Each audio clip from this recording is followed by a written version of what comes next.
నమస్తే. ఇన్నాళ్ళు నన్ను సపోర్ట్ చేస్తూ, ఎంకరేజ్ చేస్తూ మీ ప్రేమని నాకు అందిస్తున్న ప్రతి ఒక్కరికి కృతజ్ఞతలు.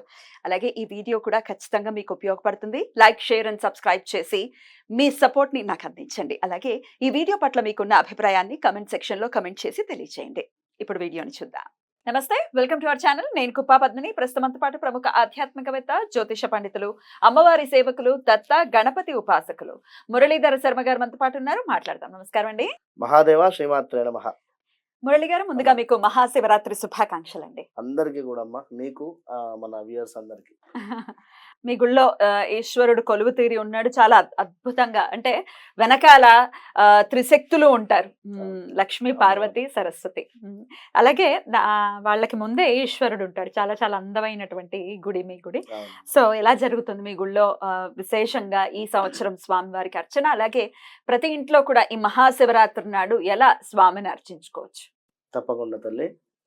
ముందుగా మహాశివరాత్రిని పురస్కరించుకొని తప్పకుండా కూడా అందరూ మా దేవాలయంలో అంటే ఉదయం ఎట్లాగూ సుప్రభాత సేవ, అటు పిమ్మట నిత్యార్చనలు, అభిషేకాలు, దాని తర్వాత రుద్రాభిషేకాలు, మహాన్యాసపూర్వక రుద్రాభిషేకము, దాంతోపాటుగా మృత్యుంజయ హోమము, ఇంకా కూడా సాయంకాలము 8 గంటలకు లక్ష పుష్పార్చన, 10-11 నిమిషాలకు వచ్చేసి శివ కళ్యాణము, అటు పిమ్మట రాత్రికి 12 తర్వాత నిశి పూజ అంటే అభిషేకము పంచామృతాలతోని, అదేవిధంగా డ్రై ఫ్రూట్స్ తోని విశేష అలంకరణ, ఇట్లా మొత్తం అసలు కంప్లీట్ జాగరణ కూడా ఉంటుందా? ఖచ్చితంగా కూడా దేవాలయంలో ఉండడము. అటు పిమ్మట ఉదయం చక్కగా కూడా ఫ్రెష్ అప్ అయిపోయి మళ్ళా వచ్చి ఈశ్వరునికి అభిషేకం చేసుకునేంతసేపు అక్కడే ఇక అంటే 2:30-3 దాకా ఉంటారు జనాలు. అలాగా ఉంటారు. జాగరణ నేను అనేది అదే, భక్తులు కూడా ఉంటారా జాగరణ చేయడానికి వీలుగా? 2-3 వరకు ఉంటారు.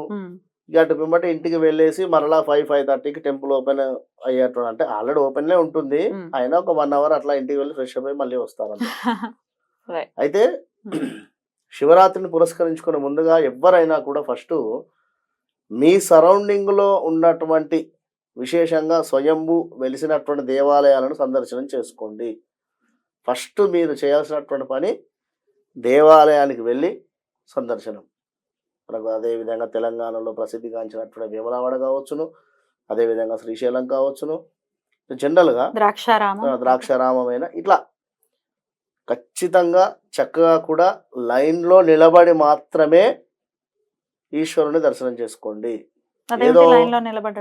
ఏదో అంటే ఒక క్యూ పద్ధతిగా ఒక 1 అవర్ 2 అవర్ 3 అవర్స్ ఉంటుంది. అలా అని చెప్పి ఎవరినో పట్టుకొని లేదా అలా వెళ్ళేసి విఐపి దర్శనం, విఐపి దర్శనాలు కాకుండా కష్టే ఫలి, ఎంతనైతే మనము కష్టపడుతూ ఉన్నామో 1 రూపాయి వస్తుందో మన కష్టానికి దగ్గర, ఆ ఫీలింగ్ వేరే ఉంటుంది. మనము ఒళ్ళు హూనం చేసుకొని కష్టపడేటువంటి సందర్భం కానీ, లేదా జ్వరం వచ్చినప్పుడు కూడా ఆఫీస్కి వెళ్ళేటువంటి సందర్భాలు కానీ, అంటే దాని విలువ తెలుసు.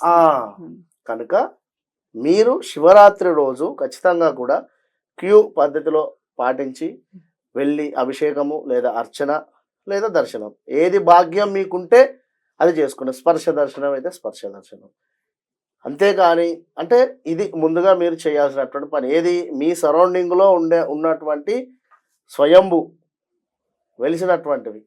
ఇక లేదు ఏదో దేవాలయం ఉంది మా యొక్క ఇంటి దగ్గర అనుకుంటే చక్కగా కూడా ఖచ్చితంగా రుద్రాభిషేకం చేసుకోండి మస్ట్. ఎందుకు అంటే ఎవ్వరి పరిస్థితులు బాలేవు. ఏ జాతకం చూసినా కూడా అసలు ఊహించని పరిణామాలు జరుగుతూ ఉన్నాయి. ఎందువల్లండి? వాస్తవానికి కూడా సిచ్యువేషన్స్ ఎందుకు అంటే గ్రహస్థితి బాగాలేదు. గ్రహస్థితి బాగాలేదు. బాగలేని సందర్భంలో అసలు అనుకున్నది ఒకటి అవుతుంది ఒకటి అనేటువంటి సిచ్యువేషన్స్ జరుగుతున్నాయి. ఇక్కడ ఆల్ ఆఫ్ సడన్ గా వివాహం సెట్ అవ్వడము, వారి ఇంట్లో ఎవరో పెద్దవారు మరణించడం, 1 ఇయర్ దాకా పోస్ట్ పోన్ అవ్వడం, 1-2 అని కాదు జరుగుతున్నాయి. కుంభరాశి అనే కాదు, కన్యారాశి అని కాదు, మకర రాశి అని కాదు, మేషరాశి అని కాదు, కొన్ని రాశులకు బాగాలేదు. రుద్రాభిషేకం చేసుకోండి. మహాశివరాత్రి అంటేనే అది మహా అద్భుతం. మహాశివరాత్రి మహోత్సవం అది ఉత్సవమే. కనుక ఆ రోజు శంకరుని కోసం తపించండి, తరించండి. అసలు ఈశ్వరుడు అంటేనే ఇట్లా కోసుకోండి అంటే ఇక అంతటి పరిస్థితి నేను అనేది అంత మనసులో ప్రేమించమని అంటే మనసులో ప్యూర్ హార్ట్ అలా చెప్పి నిజంగా కోసుకోవడం కాదు కోసుకోవడం అక్కడ. కాదు.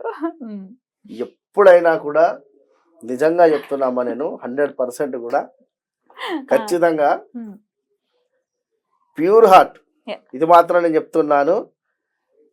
మంచి మనసుతో యూనివర్స్ కి ఎవరైతే కనెక్ట్ అవుతున్నారో అయ్యో యూనివర్స్ అంటుంటే పాపం అర్థం కావట్లేదండి. విశ్వం విష్ణుర్వ షట్కారు అంటూ విష్ణు సహస్రనామం మొదలైంది యూనివర్స్ తోటే, పాపం అర్థం కావట్లేదు. యూనివర్స్ లో ఉండేది మనకు ఈశ్వరుడే, అమ్మవారు కావచ్చు ఎవరైనా. Right. అక్కడ ప్రకృతికి కనెక్ట్ ఎవరైతే అవుతారో మంచి మనసుతోటి ఓకే ఇది నాకు మంచిగానే అయ్యింది సంతోషం, లేదు ఇది నాకు జరుగుతున్నది పర్వాలేదు నేను ఓర్చుకుంటాను, ఇలా అదే ధైర్యాన్ని పెంపొందించుకోవాలి. ఇలా అలా ధైర్యం ప్రతిదీ రావట్లేదు అనుకొని మెచ్యూరిటీగా యూనివర్స్ కు అదే ఆ యొక్క భగవంతుకి కనెక్ట్ అవుతూ మీరు ఏ రెమెడీ చేసినా పనిచేస్తుంది. ఎలాంటి రెమెడీ చిన్న అర్చన చేసుకోవడం కూడా పనిచేస్తుంది. అయినరా కనెక్ట్ అవ్వాలి. భక్త సులభుడు ఈశ్వరుడు, చాలా చాలా భోలాశంకరుడు అని ఊరికే పేరు రాలేదు. ఆయనను తలుచుకున్నంత మాత్రాన్ని అయ్యో నా బిడ్డ తలుచుకున్నాడు, అందుకే కదా జగదపితరో వందే పార్వతీ పరమేశ్వరం అని అంటారు. సో తండ్రిని ఇంట్లో ఎలా కలవమంటారు మరి? తప్పకుండా అదే నేను ఒకటే చెప్పబోతున్నాను, వాళ్ళకి చెప్తాను చివరిలో. కొంచెం లెంత్ అవుతుంది వీడియో, అందరూ కూడా స్కిప్ కాకుండా చూడండి. అంటే ఒకటే, ఒక చక్కటి పుష్పము మనము ఈశ్వరునికి ఒకటే పుష్పం చాలు పెట్టే అటువంటి సందర్భంలో ఆ పుష్పంలో ఈశ్వరుని చూద్దాం. నా వర్షన్ నేను చెప్పేది మీరు ఆ విధంగా మంచి మనసుతో ఉండండి.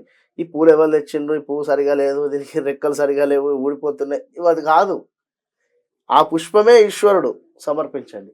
లేదు ఒక తమలపాకు ఉంది, తాంబూలం సమర్పించండి. లేదు ఒక మారేడు దళం ఉంది, అదే ఈశ్వరుడు, అందులోనే ఈశ్వరుడు ఉన్నాడు, సమర్పించండి. ఎదురుగా ఉండే అటువంటి పూజారులు కావచ్చును, అర్చకులు కావచ్చును, లేదా ఇంకెవరో మీ వద్ద ఉన్నారు, మీ పక్కన ఉన్నారు భక్తులు, వీరు తొందరగా చేసుకుంటూ అయిపో నేను తొందరగా నీళ్లు పోసుకోవాలని వారు చూస్తూ ఉంటారు. వారు కూడా ఈశ్వరుడి యొక్క రూపకంగానే మనసులో భావన చేసుకోవాలి. గుళ్ళో జరిగేవన్నీ ఇవన్నీ గుళ్ళో కానీ అదే ఆ విధంగా భావన చేసుకొని ఖచ్చితంగా కూడా మీరు ఈ యొక్క మహాశివరాత్రి రోజు ఈశ్వరునికి కనెక్ట్ కానీ కలిసిపోండి అంతే ఈశ్వరునితో. అటు పిమ్మట మంచి ఫలితం ఉంటుంది. ఇక మీరు ఇంట్లో చేసుకునేటువంటి వారు అనుకుంటే మనకు ఈశ్వరునికి సంబంధించినటువంటి శివలింగము వాస్తవానికి కూడా మనకు అంగుష్ట మాత్రం ఉండాలి అని చెప్పి. అయితే ఇక్కడ మీరు చాలా మంది కూడా పంచలోహాలది లేదా పాదరసంది, వెండిది, ఇవన్నీ చేసుకుంటున్నారు. కానీ చక్కగా కూడా పానమట్టము కంప్లీట్ గా కూడా వెండితో చేసుకొని మీరు ఒక బాణం మాత్రం ఉంటే సరిపోతుంది, పైది దానికే అభిషేకం చేయించుకుంటే సరిపోతుంది. అది కూడా కుదిరితే నర్మదా బాణం కానీ లేదా ఇంకెక్కడైనా మంచి బాణాలు తెచ్చుకున్నట్టయితే మంచి ఫలితం ఉంటుంది. ఏవో కాకుండా దొరికేటివి చాలా దొరకనివి కాదు. ఇప్పుడు ఎక్కడికో అరుణాచలమో శ్రీశైలమో వెళ్తారు, అక్కడ ఇంత పెద్ద శివలింగం కనబడుతుంది, అబ్బా దీన్ని తీసుకువెళ్ళాలి, అభిషేకం చేసుకోవాలా అని మనసు పీకుతుంది. కానీ మనకు ఇంట్లో పెట్టుకునేటువంటి సైజ్ ఎంత కనుక చక్కగా కూడా ఇంట్లో బ్రాహ్మణులను పిలిపించుకొని పుణ్యాహవాచనం చేయించుకొని రుద్రాభిషేకం చేయించుకోండి. ముందు గణపతి పూజ, గౌరీ గణపతి పూజ అయిపోయిన తర్వాత రుద్రాభిషేకం, కుదిరితే మహన్యాసపూర్వకంగా చేయించుకోండి. లేదు దేవాలయంలో ఎక్కడైనా కూడా మనకు దేవాలయంలో ఎక్కడైనా కూడా సామూహికంగా జరిపిస్తూ ఉంటారు, అక్కడైనా మీకు అంటే ఇక్కడ సపరేట్గా చేసుకునేటువంటి అమౌంట్ లేదు అనుకుంటే అక్కడైనా కూడా చేయించుకోండి. ఈ యొక్క మహాశివరాత్రి రోజు ఎవరైతే రుద్రాభిషేకం కానీ మహన్యాసపూర్వకంగా రుద్రాభిషేకం కానీ చేసుకుంటారో ఖచ్చితంగా 1 year దాకా ఈశ్వరుని కృప మాత్రం వారి మీద ఉంటుంది. సంవత్సరానికి ఒక్కసారి శుక్రవారంతో కూడినటువంటి మహాశివరాత్రి కనుక కుదిరితే అన్న పూజ అయినా కూడా విన్నరా. లేదు ఎవరికైనా మీకు తోచినటువంటి డొనేషన్ రూపకంగా పువ్వులకు కానీ లేదా పండ్లకు కానీ ఎట్లా వీలైతే అట్లా. ఇప్పుడు మన దేవాలయంలో జరుగుతుంది, పద్మిని మేడం ఇవ్వడం జరుగుతుంది. అయ్యో నేనెవరినండి ఇవ్వడానికి, ఈశ్వరుడు కదా, అదే వాళ్ళన్నా ఈశ్వరుడే, ఇప్పించుకోవాలన్నా ఈశ్వరుడే కనుక అన్నారు డ్రై ఫ్రూట్స్ తో చేద్దాము అని చెప్పి అంటే జరుగుతుంది అంటే తప్పకుండా అని చెప్పి అన్నారు. కనుక ఎవరైనా మీ ఇంటి వద్ద ఉండేటువంటి దేవాలయానికి మీకు తోచింది మీకు ఇచ్చి ఆ యొక్క భగవంతుడు మీకు ఇచ్చినటువంటి దానిలో నుండి, ఎందుకంటే ఐశ్వర్యం అనేది ఈశ్వరుని ఆజ్ఞ కనుక మనం ఒక రూపాయి ఇస్తున్నాము అని కూడా తప్పకుండా కూడా వడ్డీతో సహా మనకు ఈశ్వరుడు ఇస్తాడు అందులో 100%. ఎటువంటి సందేహం లేదు. అట్లా కనుక చక్కగా కూడా ఈశ్వరుని ఈ విధంగా మహాశివరాత్రి రోజు పూజించుకోండి. తప్పకుండా తప్పకుండా. విన్నారా? రైట్. అయితే హా. కుదిరితే ఉమ్. ఆ రోజు నాడు ఉమ్. హోమం కూడా చేయించుకోండి. ఎట్లా ఎక్కడైనా ఏమైనా అంటే సామూహికంగా కానీ లేదా మీ ఇంట్లో అయినా కూడా ఎవరైనా తెలిసినటువంటి వారు ఉన్నట్టయితే ఏ రుద్ర హోమం? హోమం రుద్రహోమం చేయించుకోండి. ఎక్కడైనా కళ్యాణము జరుగుతుండే అటువంటి సందర్భంలో వివాహం జరగటం లేదు అని అనుకునేటువంటి వారి పేర్లను అక్కడ నమోదు చేయడం కానీ లేదా ఆ యొక్క వివాహం వద్ద కూర్చుని కానీ Right. ఇవన్నీ కూడా చాలా జరుగుతాయి. మహోత్సవం అది. మహాశివరాత్రి అంటేనే మహోత్సవం కనుక చక్కగా అందరూ. చాలా కార్యక్రమాలు జరుగుతూ ఉంటాయి. రైట్ రైట్ అండి. థ్యాంక్ యూ సో మచ్ అండి. మరొకసారి మీకు మహాశివరాత్రి శుభాకాంక్షలు. మీకు నమస్కారం. కూడా అందరికీ